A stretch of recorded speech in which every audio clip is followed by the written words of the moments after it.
अ, मैं IPS officer हूँ, former director general of police Madhya Pradesh हूँ और क्राइम फ्री भारत मिशन का राष्ट्रीय अध्यक्ष हूँ, जो 21 लक्ष्यों के साथ इस देश को बदलने की बात कर रहा है। एमपी गुप्ता जी बोल रहे क्या सर? बहुत सुंदर सर। जी, मैथिली शरण गुप्त बोल रहा हूँ। जी सर बताएं सर, आदेश करें सर। मैं ये कह रहा हूँ कि जनरली हम जो है वैश्य समाज के लोग अपने आप को उपेक्षित फील कर रहे हैं। हम लोग ये भी महसूस करते हैं कि हमें वो प्रतिनिधित्व नहीं मिल रहा है। हमसे जो है चंदा से लेके टैक्स से लेके हर चीज वसूला जाता है और हमारी सुनवाई नहीं होती है। जी। अभी वो विनोद सोनकर जी ने जो है वो लतखोर भी कह दिया है। Yes sir. है ना? मेरा इसमें मानना है कि यदि हमने जो दल वगैरह बनाया है वो अच्छी बात है, राइट? लेकिन मुझे लगता है कि बनियों की ताकत कुछ दूसरी है। बनियों की ताकत ये है कि वह समाज के हर वर्ग से जुड़े हुए हैं। जी। हर समाज के अच्छे बुरे में सम्मिलित होते हैं, व्यवहार करते हैं। जी। उनकी मदद करते हैं कि नहीं करते हैं? बिल्कुल करते हैं सर, निसंदेह करते हैं। तो यदि हम आज के जो पार्टी तंत्र है, यदि हम उसी तंत्र के तहत कार्रवाई करेंगे तो हमें जो है इस भीड़ में कभी भी न्याय नहीं मिलेगा। जी। मैथिली शरण गुप्त ने क्राइम फ्री भारत के 21 मॉडल के तहत आपको महापरिवर्तित भारत देने का संकल्प लिया है। अदरवाइज बताइए, आप ये बताइए मैथिली शरण गुप्त को क्या पड़ी है, बताइए। जी बताइए, मैथिली शरण गुप्त को कुछ पड़ी है क्या? नहीं, क्यों पड़ी भाई? जब आदमी इतना सक्षम बॉडी पूरे लाइफ रहा है, एक खुद व्यवस्था रहा है और वह चैन की रोटी खा करके आराम से प्रभु को स्मरण कर सकता है, लेकिन अगर वो विचार कर रहा है समाज के प्रति एक मतलब मानवीय प्राणी होने के नाते, तो ये उसकी संजीदगी दिखाती है और उसकी संवेदना भी व्यक्त करती है। पहले तो मैं ये बताना चाहता हूँ कि क्राइम फ्री भारत का ये मानना है कि सही मायने में हम अभी भी आजाद नहीं हुए हैं। बिल्कुल। आपके ऊपर वही गुलामों के नियम कानून थोपे हुए हैं जो अंग्रेजों ने भारतीय गुलामों के लिए बनाए थे। जी। केवल जो है गोरे अंग्रेजों की जगह काले अंग्रेज आ गए और उन काले अंग्रेजों ने आपके ऊपर पार्टी तंत्र थोप दिया। जी। आज आप डेमोक्रेसी में रह रहे हैं या पार्टी कृषि में रह रहे हैं? Government of the party, by the party, for the party. और ये पार्टियां अच्छे लोगों को टिकट ही नहीं देती। ये जाति धर्म के आधार पर अनपढ़, गवार, बाहुबली, दुष्ट, दुष्चरित्र और अपराधियों को टिकट देती है। जी। क्या सुशील जी आपको इस बात की जानकारी है कि अभी जिस पार्लियामेंट का समापन होने जा रहा है उसके 44% मेंबर ऑफ पार्लियामेंट आपराधिक रिकॉर्ड के थे? सुशील जी, इस बात की जानकारी है क्या आपको?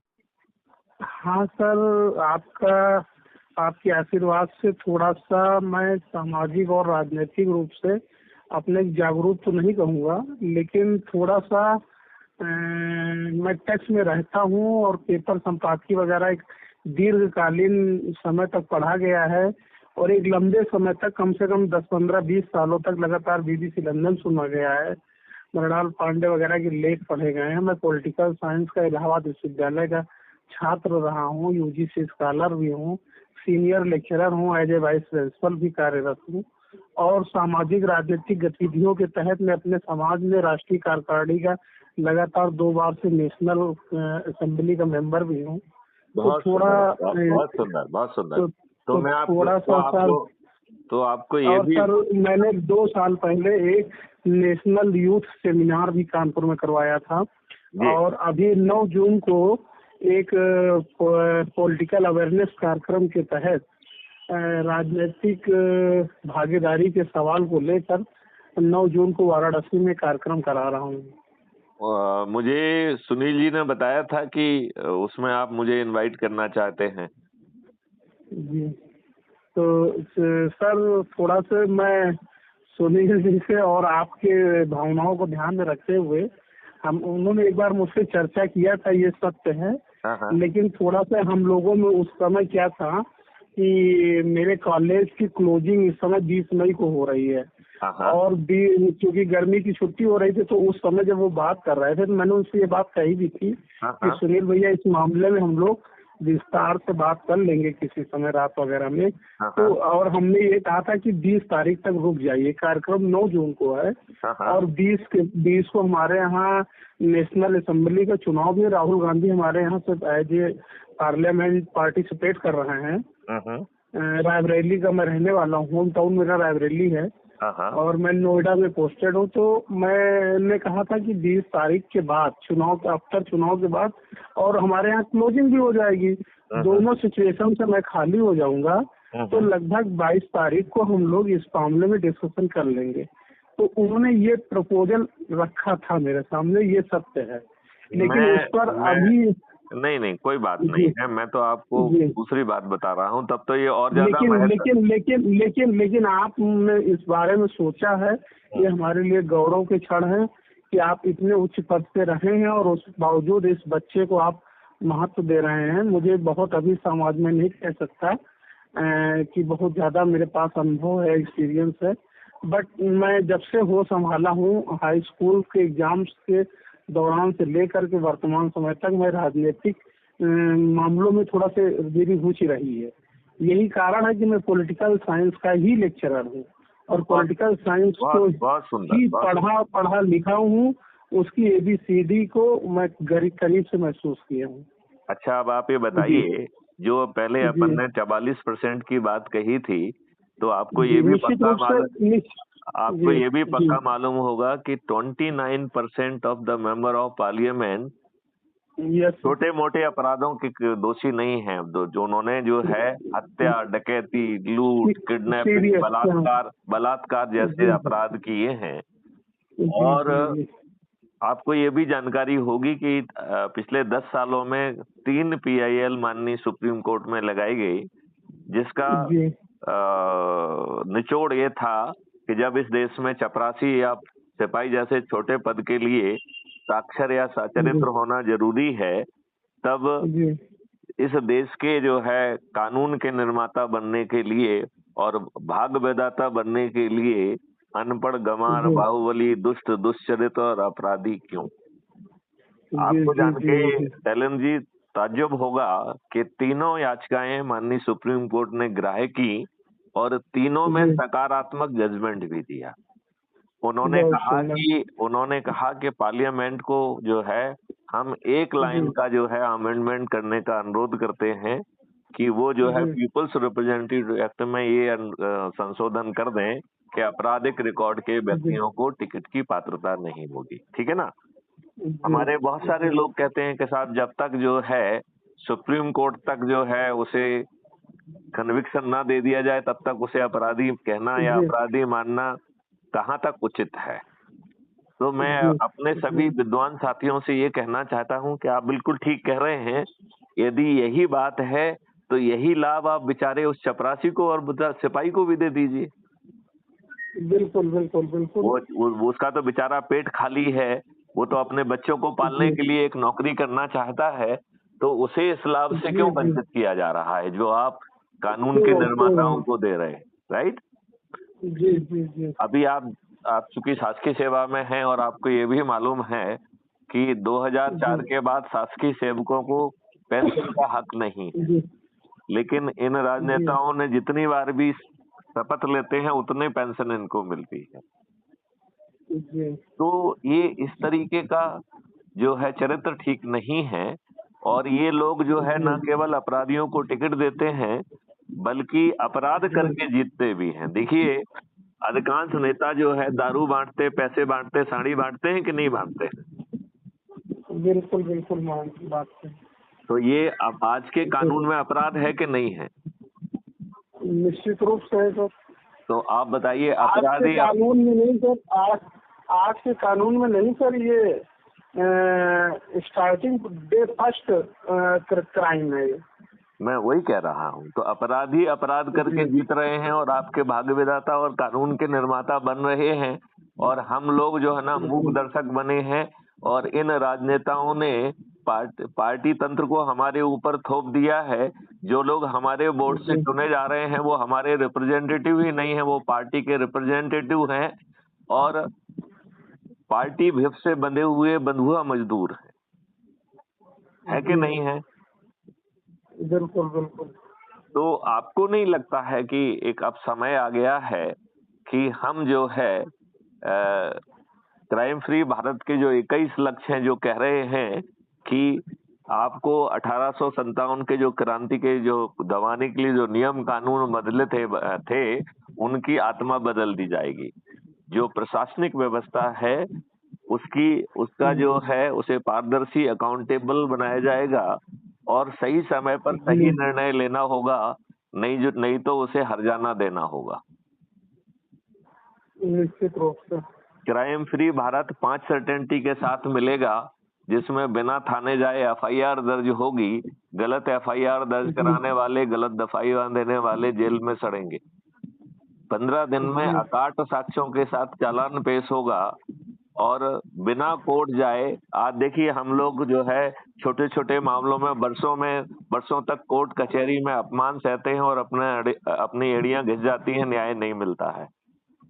इस नई व्यवस्था के तहत distributed video based trial system के माध्यम से अधिकतम 30 दिन में न्याय मिलेगा और इसमें जजेज की, वकीलों की, पुलिस की और किसी की भी संख्या जो है बाधा नहीं बनेगी। और इसमें धन की वर्षा की जाएगी, सभी को धन बांटा जाएगा और जितना धन बटेगा उसको 2 से मल्टीप्लाई करके अपराधी से वसूल किया जाएगा। लिहाजा अपराध करने वालों को जो अभी वर्तमान व्यवस्था में इंसेंटिव मिला है, वो इंसेंटिव डिसइंसेंटिव में कन्वर्ट हो जाएगा। बिल्कुल बिल्कुल बिल्कुल। और इसके और एक जो है पेपर करेंसी मुक्त भारत से, जिसमें कि 2% ट्रांजैक्शन फीस का प्रावधान होगा, भारत सरकार के पास लगभग 20 गुना धनराशि आ जाएगी। और जब 20 गुना धनराशि होगी तो हमसे टैक्स क्यों लिया जाए? तो 5 साल में जो है टैक्स मुक्त भारत का भी जो है घोषणा है, जो हमने माननीय नरेंद्र मोदी जी से भी लगभग 600 वीडियो के माध्यम से प्रार्थना की थी। ठीक है ना? हर भारतीय के 2 अकाउंट होंगे, एक अर्निंग अकाउंट और एक डेबिट अकाउंट। जब आपके अकाउंट में पैसा नहीं होगा तो आपको अपने ही डेबिट अकाउंट से ऑटो स्वैप से पैसा मिल जाएगा। लिहाजा हम कर्ज मुक्त भारत कर पाएंगे। भारत के हर नागरिक को जो है मौलिक अधिकार के तहत रोजगार का मौलिक अधिकार मिलेगा और हम जो है कोई भी चीज मुफ्त में नहीं देंगे। तो लोगों के पास, जिनके पास शिक्षा नहीं है उनको प्रायोगिक शिक्षा दी जाएगी, जिनको हुनर नहीं है उनको हुनर दिया जाएगा, एडवांस टूल दिए जाएंगे, टूल्स में अभ्यास कराया जाएगा और फिर उन्हें टीम में बांटा जाएगा और वो टीम जो है बैकएंड टेक्नोलॉजी उनको भेजेगी कि कहां पर नेशनल संपदा का निर्माण किया जाना है। राइट? तो वो जो नेशनल संपदा का निर्माण किया जाएगा उतनी इक्विवेलेंट धनराशि पैदा हो जाएगी, जिसे भारत विकास निधि कहेंगे और एक भारत विकास निधि 1.1 रुपये के बराबर होगी। राइट? अब आप ये बताइए, अभी जो है आप कोई चीज बनाना चाहते हैं, नेशनल संपदा बनाना चाहते हैं तो आपको धन की जरूरत होती है। इस नई व्यवस्था में आप जो है संपदा बनाएंगे और धन पैदा हो जाएगा। तो बताइए, मौलिक अधिकार देने में कोई दिक्कत है? और 5 साल के अंदर हम जो है आम भारत के, सबसे गरीब भारत के जो है एक परिवार की जो है न्यूनतम आमदनी 1 लाख रुपए प्रति माह और उसकी क्रय शक्ति 2 लाख रुपए प्रति माह कर पाएंगे। तो बताइए मौलिक का जो अधिकार आप दे रहे हैं, फंडामेंटल राइट टू एम्प्लॉयमेंट दे रहे हैं, उसमें आप नौकर नहीं बना रहे हैं, आप उन्हें सर्विस प्रोवाइडर बना रहे हैं। तो सम्मान भी दे रहे हैं, एम्प्लॉयमेंट भी दे रहे हैं और राष्ट्रीय संपदा को भी पैदा कर रहे हैं। ऐसा ऐसा अद्भुत भारत चाहिए। बिल्कुल बिल्कुल बिल्कुल। और यदि ये भारत मिलने में एक साधारण सा उपाय बताएं तो क्या हम जो है उस उपाय को करेंगे। हमने एक बहुत छोटा सा साधारण सा उपाय किया है जिसमें इन 21 लक्ष्यों को जमीन पर उतारने के ऑलरेडी मॉडल बनाए हुए हैं। 11 संकल्पों को जमीन पर उतारने के मॉडल बनाए हुए हैं। हमें वो जी सब काम जो है हम बाद में जो है विशेषज्ञों से, पब्लिक से और बाकी लोगों से पका के उसे पार्लियामेंट में कानून बनाने की शक्ति भी बिना 5 पैसे खर्च किए प्राप्त कर सकते हैं। उसके लिए जो है हमने एक बात जी कही है कि नेता सुभाष चंद्र बोस ने कहा था, तुम मुझे खून दो मैं तुम्हें आजादी दूंगा, राइट। मैथिली शरण गुप्त बहुत छोटी सी बात कह रहे हैं कि आप मुझे 9425606040 पर मिस कॉल दो, मैं आपको crime free Bharat mission app की लिंक भेजूंगा। आप crime free Bharat mission app को डाउनलोड कर लीजिए, अपना फोटो डालिए, अपने बारे में 2 लाइन लिखिए और जिस एरिया में रहते हैं उसका एरिया पिन कोड लिख के जैसे ही आप सबमिट करेंगे आप क्राइम फ्री भारत के सदस्य बन जाएंगे, राइट। वो ऐप आपको ऑटो जनरेटेड आइडेंटिटी कार्ड देगा, राइट। आपको जो है ऐप को खोलना है और अपनी प्रोफाइल में जाएंगे तो आपको अपना आइडेंटिटी कार्ड दिखाई देगा। शैलेंद्र जी ये बात समझ रहे हैं। और बिल्कुल बिल्कुल। उसके नीचे 4 लिंक हैं जिसमें से सबसे महत्वपूर्ण लिंक है share on WhatsApp with family and friends, right. तो आपको उस पर क्लिक करके ऐप का जो ऑटो जनरेटेड मैसेज है यदि उसके नीचे चाहें तो 2-4 लाइन अपनी तरफ से भी जोड़ दी जाए, अपना नाम लिख दिया जाए, मोबाइल नंबर लिख दिया जाए क्योंकि आप अपील कर रहे हैं, और उसको पूरे को सिलेक्ट करके हम 5-5 के उसमें जो है ना सभी लोगों को भेज सकते हैं। तो जितने भी लोग हमसे जुड़े हों चाहे वो हमारे दुश्मन ही क्यों ना हो उनको भी उसे भेजना है। इतनी बात तो शैलेंद्र जी आपको समझ में आ गई क्या? शैलेंद्र जी बिल्कुल बिल्कुल बिल्कुल। आ गई है। फिर इसके बाद आपको 10 जी लोगों की सूची बनाना है जो आपके अजनबी नहीं होना चाहिए, जो आपके परिवार के सदस्य होना चाहिए, आपके रिश्तेदार होना चाहिए, आपके मित्र होना चाहिए, आपके पड़ोसी होना चाहिए, या जिन संस्थाओं के साथ आप काम किए हैं जो आपसे उनका जुड़ाव रहा है, वो एक पर्सनल आस्था का जिनमें टच है, ऐसे 10 लोगों की केवल सूची बनाना है, राइट। उनको फोन करके कहना है कि हमने व्हाट्सएप पे आपको ऑलरेडी लिंक भेजी हुई है, क्राइम फ्री भारत ऐप को डाउनलोड करिए, अपना फोटो डालिए, अपने बारे में 2 लाइन लिखिए और एरिया पिन कोड डाल के जैसे ही सबमिट करेंगे तो आप सदस्य बन जाएंगे। फिर उनको उसी तरीके से अपील करना है कि सभी को व्हाट्सएप पे शेयर कर लीजिए। फिर उनको अपील करना है कि ऐसे ही 10 लोगों की सूची बनाना है।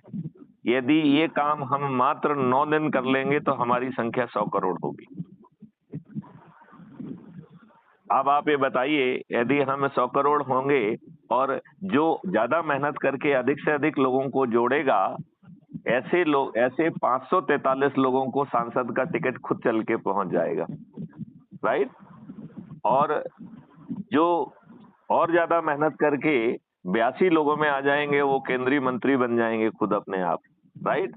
और आप ये बताइए जब 100 करोड़ लोग छत पे चढ़ के थाली बजाकर दीपक जलाकर ये शपथ लेंगे कि शैलेंद्र जी जो है इन्होंने अधिक से अधिक लोगों को जोड़कर 543 में इन्होंने अपना स्थान पाया है, तो मैं उन्हें चंद्रगुप्त भी घोषित करता हूं।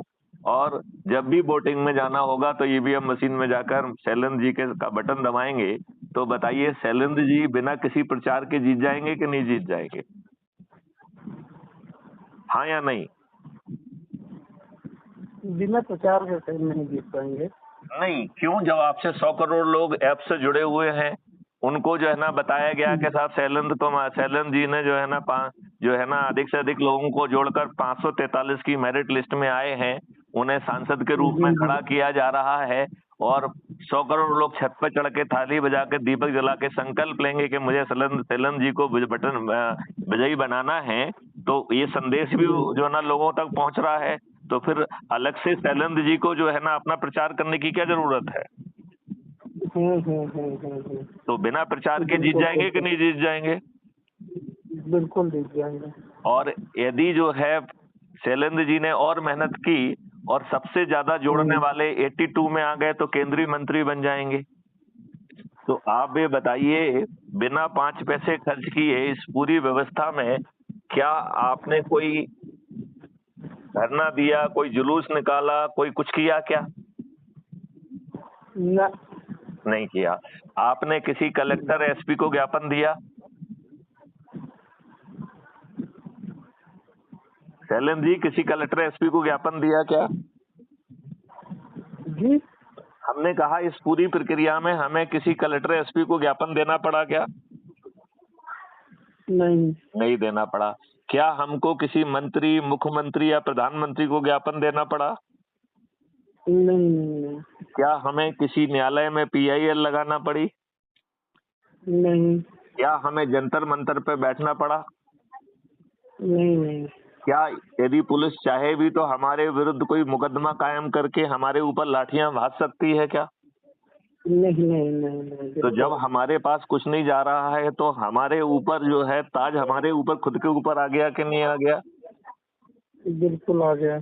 और यदि ये 21 लक्षों के मॉडल और टेक्नोलॉजी बनी हुई है जो पब्लिक पे थोपी नहीं जाएगी, पहले वो विशेषज्ञों के पास जाएगी और 15 दिन उस पर लाइव चर्चा होगी और उसमें जो सुझाव आएंगे उससे पहली डिग्री का रिफाइनमेंट होगा, फिर 45 दिन तक पब्लिक से चर्चा होगी और फिर जो है सेकंड डिग्री का रिफाइनमेंट होगा और फिर जो 543 सो कॉल चंद्रगुप्त उनसे 15 दिन तक लाइव चर्चा होगी और उसी के बाद तीसरी डिग्री का रिफाइनमेंट होगा और फिर ये रिफाइंड लॉ जो है प्रोसेस वगैरह फिर पार्लियामेंट में जाके उस पे एक एक चीज पे बहस होगी, क्योंकि इस नई व्यवस्था के तहत आपको पार्टी विहीन प्रजातंत्र मिल जाएगा कि नहीं मिल जाएगा?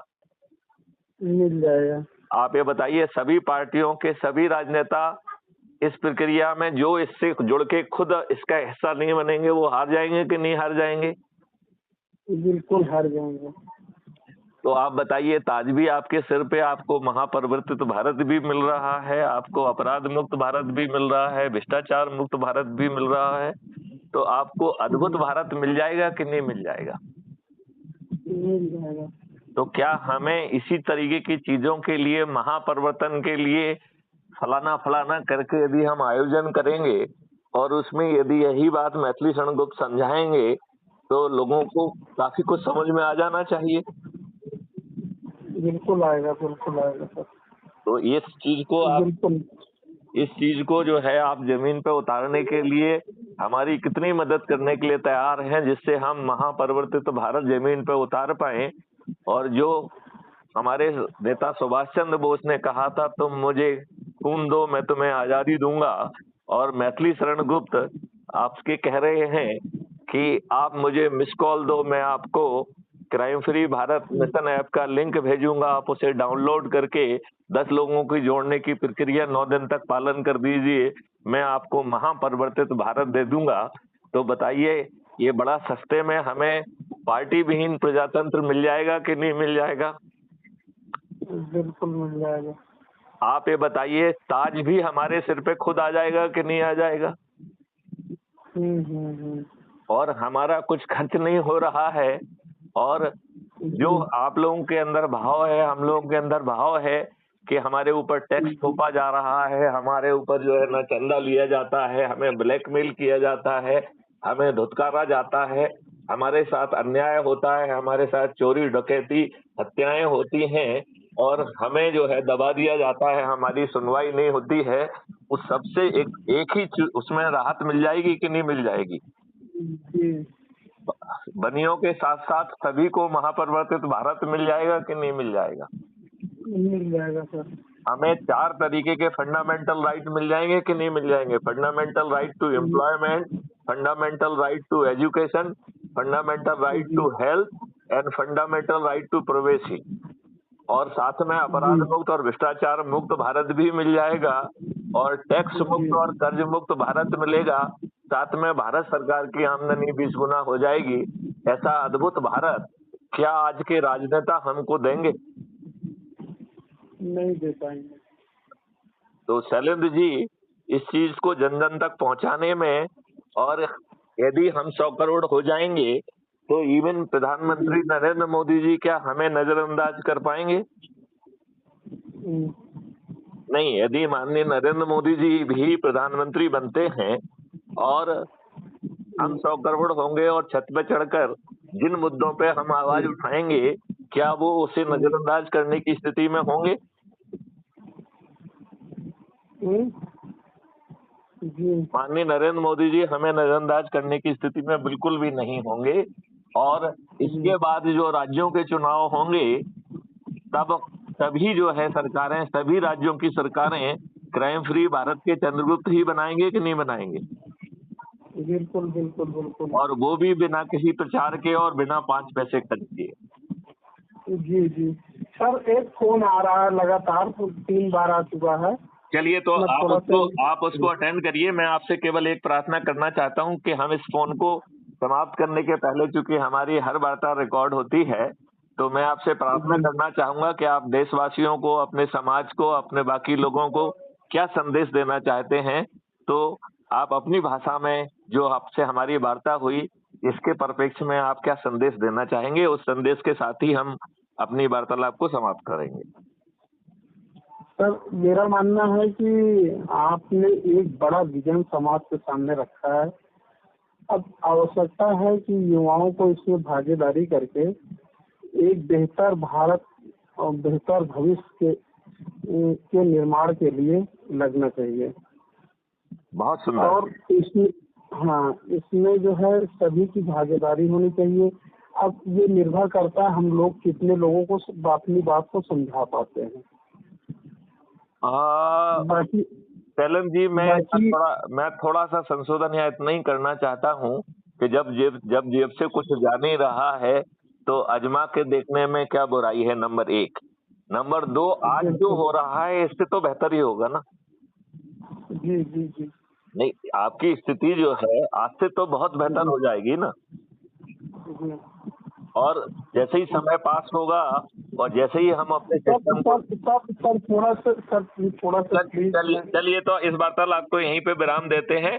अगली वार्तालाप में और विस्तार से बात करेंगे। जय हिंद, जय भारत, वंदे मातरम, जय गुरुदेव। जय